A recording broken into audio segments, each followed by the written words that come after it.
Hello, VIPKID teacher Stephanie here.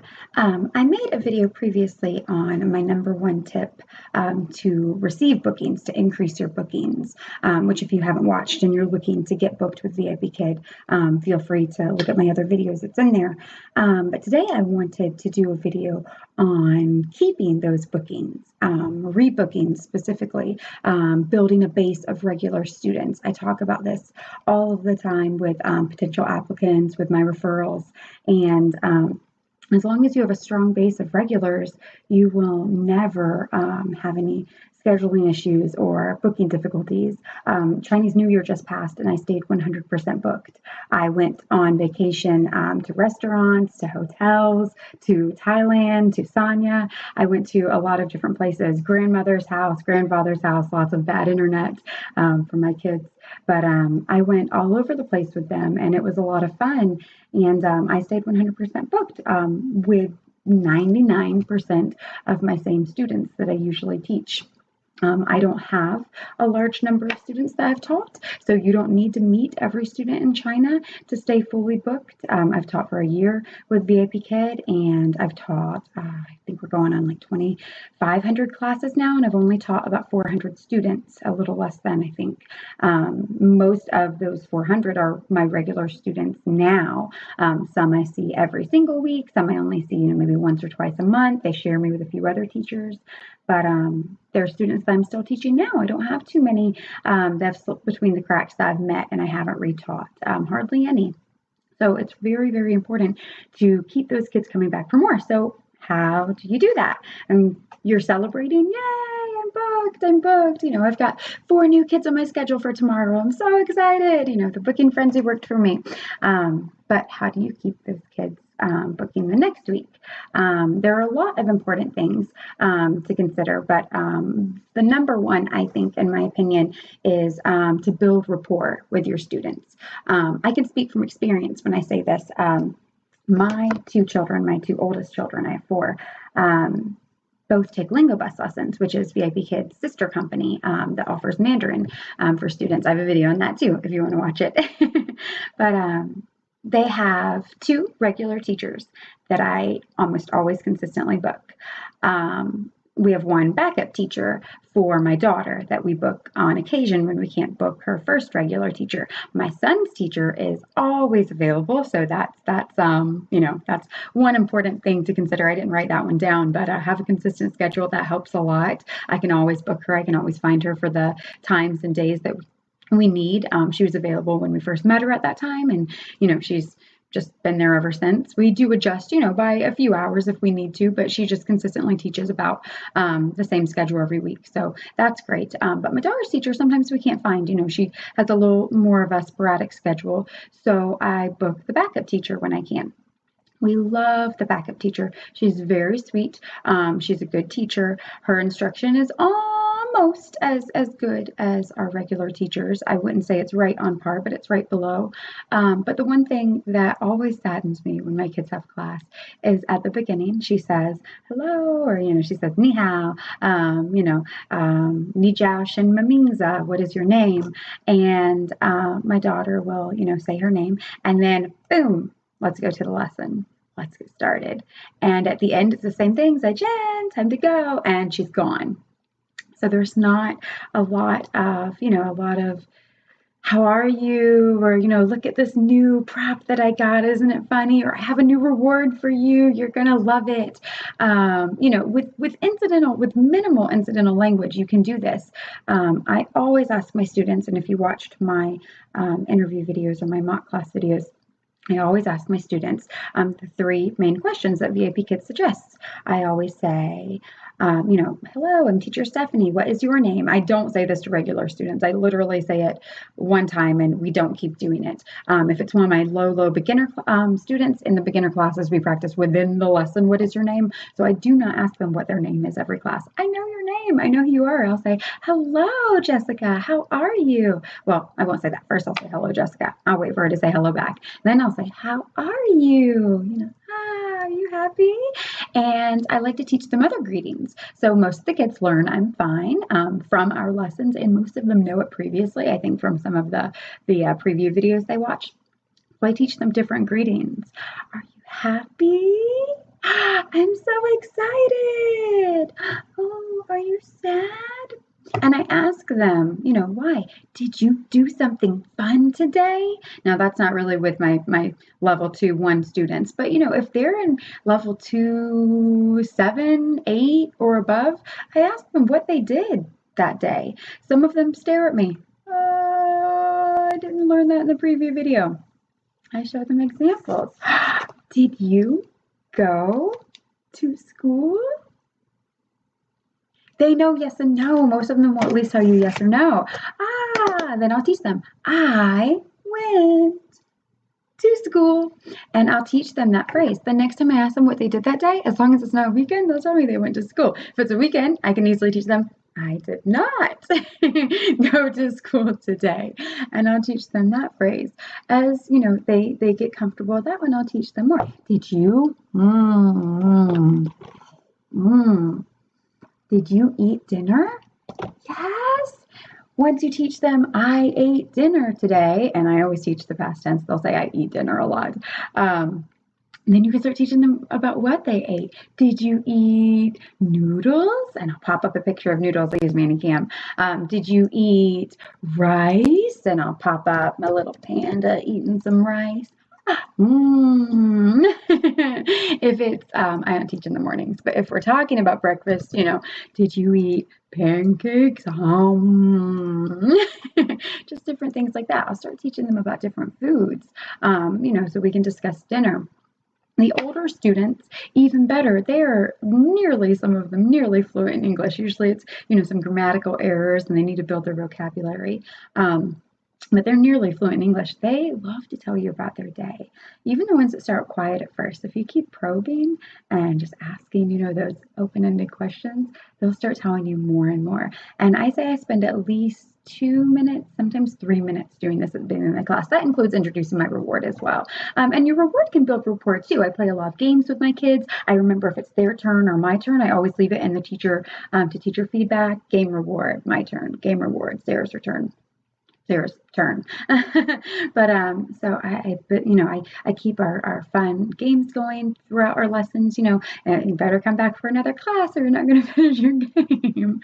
So building rapport, I think, is very, very important. Like I said, our backup teacher is only our backup teacher. She'll never replace our regular, and that's a big reason why. Like I said, her instruction's almost on par.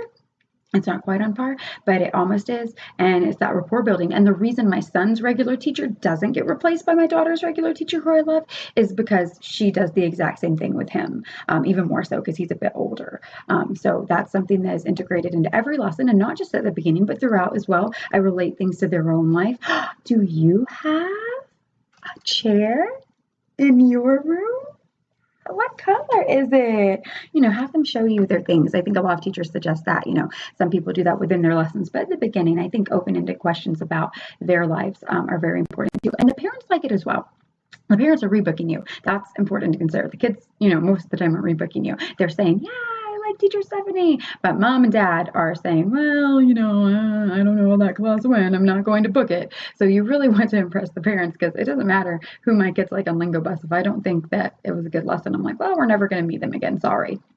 So it's very important that you impress the parents. And the parents, a lot of times, understand English a little better than the students. Not always, but they will tell them off to the side, I ate chicken for dinner. And they'll help them along too. And after class, they're talking about that afterwards. They're practicing something for your next class. So that's my number 1 tip. And I know I rambled on about it for 9 minutes now. So let's get to tip number 2, which is very simple and easy. It's just teach. When I say teach, I mean make sure the core of your lessons are the objectives that are on the lesson, are expanding on them if you need to.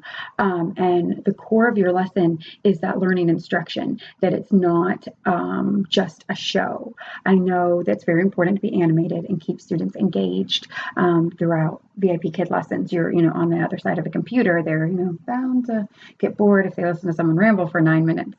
So it's very important that you make the class exciting, but that the core of the class is what they have learned. And that is, like I said, more for the parents even than the students. So make sure that that is what you do. I have a lot of props. I have a lot of physical props. I have animals. I have toys. There's a whole unit on toys. I have tons and tons of food. It's like one of my favorite things to have. You can put this in the color lesson for everything too. Furniture, pens, pencils, paintbrushes. I have tons of things for the older students. A lot of them are on Manicam because I don't have a Great Wall toy laying around anywhere. But Great Wall, Tiananmen Square. I have a lot of things like that. So props are great for connecting, words to images, to ideas, to getting the full picture, to making instruction clear. Props are not useful when they are just a prop. You don't always need a puppet in every class. You don't always need, Dino in every class. I have a Dino. I love him. But I don't show him every class. Sometimes I use him with my lower ones in the beginning, and that builds rapport too. I have a Dino. You have a Dino. Hello, Dino. Hello, Sophie. I have a little girl, Sophie, who shows me her Dino every class. It takes like 10 or 15 seconds, but that's fine. I have another one who shows me her panda. I have a panda too, She says hers is the mom panda and mine is the baby panda because mine's small. And hilariously, I showed her this one once. This was after mom and baby were introduced. I showed her this tiny, tiny one, and she said this is dad panda, which we laughed about a lot because he's so tiny. Which, that's fun, something she can talk about after class. But anyway, beyond having these props, if they're not useful to me, then I don't waste time with them. I don't waste time with anything that is not adding to or incorporating something directly from the lesson. It's very important to me to finish my slides. I do not like skipping slides. I do not like not completing the lesson. I try to finish the lesson when kids come late if I can, if they're able. Sometimes they're not able. Sometimes going, more slowly on each slide is necessary. But if it's one of my kids that, we take a lot of time to practice each slide, on normal lessons, if they come late, I'm like, boom, boom, boom, boom. We're going through these. We're getting this done so you can practice at home. Because if you don't show them the slide, they don't see the slide on the video playback. I know this, like I said, also from Lingo Bus. I have, lessons where my kids have gotten all the way to the story at the end, or they've gotten to read in opinion and practice their opinion. It's like an added part at the end of the lesson. And I've had lessons where I know that we didn't make it to the last slide because it seemed a bit short, and I can see the numbers at the bottom anyway. So I definitely like the ones where we went further because we can practice at home, not because of what my kids missed in class, but because of what we can practice at home. If the other teacher gets through 20 slides, I don't see the last 5 or 6. She doesn't show them to us. I need to put in feedback. Please show us the slides. You don't have to even say anything. But we don't get to see them, so we miss that practice time. So I really try to finish lessons, and I try to focus on what the lesson is about. I try to keep it focused, the energetic kids. I bring them back in, come on, come on, come on, come on. But I do keep it fun and light. But I don't incorporate anything that doesn't make sense to incorporate. So don't think that you have to be a teacher that has something in every lesson that you've seen other teachers have. Don't think that you have to have that you have to have a bed, and you have to have a puppet. I don't know where my puppet is. I only use her for my little kids. That you have to have every project. I've seen people like write out the projects and show like these detailed examples. I'm just like, wow, this takes a lot of time. So don't think that you have to have things if they're not beneficial to the lesson. Just keep it concise, keep it within, what you should be teaching. And feedback is a very important part of that teaching as well. And feedback, I leave detailed feedback every single class. It does not take me very long because I've taught these so many times. I know exactly what we did and blah, blah, blah, blah, blah, blah, blah, blah. But I always say exactly what their student did well on, exactly what they need to work on. And sometimes I'll tell them things they can do at home to help. I don't do that too often because they're already paying extra money to have me teach their child English. So I don't expect them to do a whole lot at home. But sometimes I'll suggest things, and I get feedback on my feedback, often from the parents.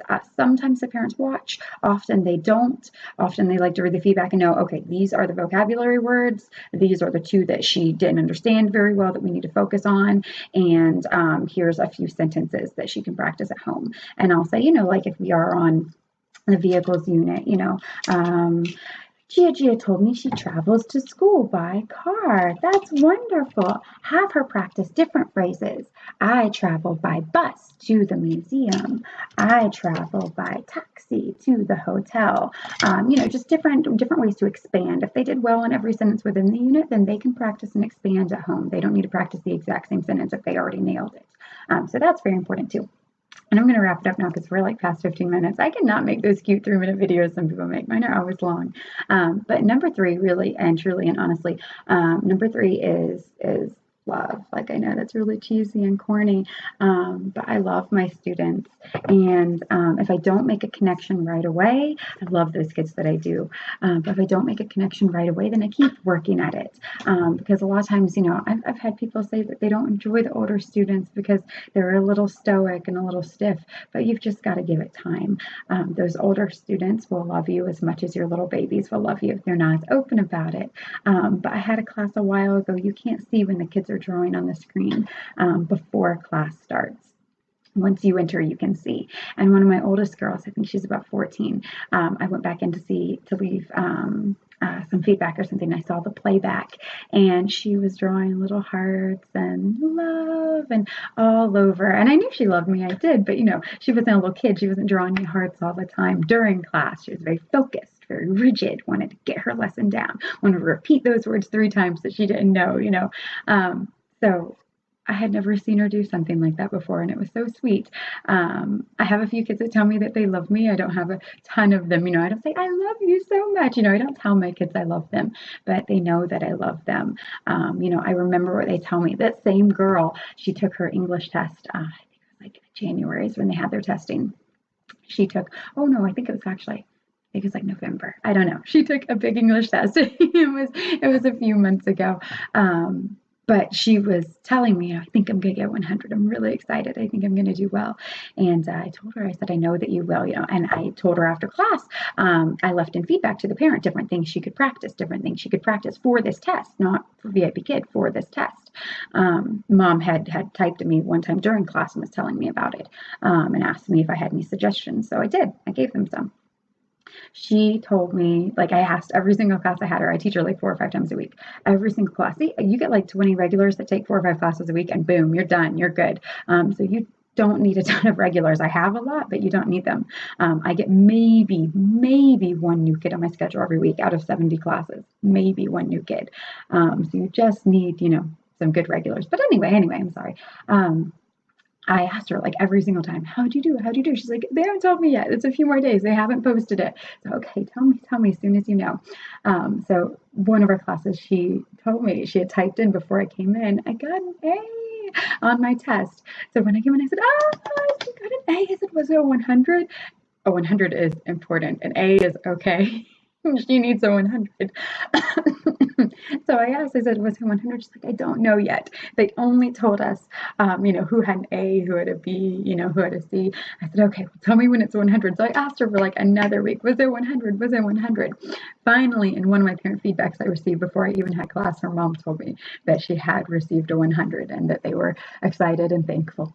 And all of that really nice, things that you like to hear as a teacher. And then, of course, in the next class, you got a 100. I'm so excited. I'm so proud of you. And we celebrated quickly before class began. So things like that with the older students are very important.